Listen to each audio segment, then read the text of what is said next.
来看苏罗文群岛自2019年和台湾断交，转向中国迄边。不过今年4月，苏罗文要大选啊，最近有在野议员都提出意见，希望重再和台湾建交。针对这款讲法，咱的外交部表示，阮的态度是开放，卖认真看待这件代志。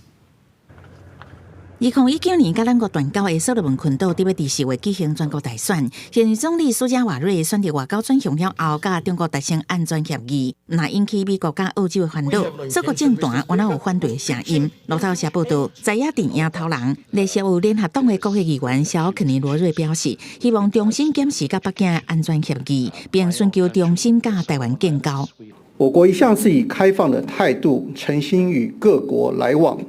任何有助于提升我国国际地位、拓展国际空间的机会，外交部都会认真的看待。对甲苏国复交的声音，外交部态度开放。进前苏国上大省马来塔省，都因为不满中央政府甲台湾断交，几6年来拒绝甲中国合作。在野党领袖瓦尔嘛提出，会当举办全民公投来决定苏国甲中国的关系。即便是所罗门的总理一直强调说，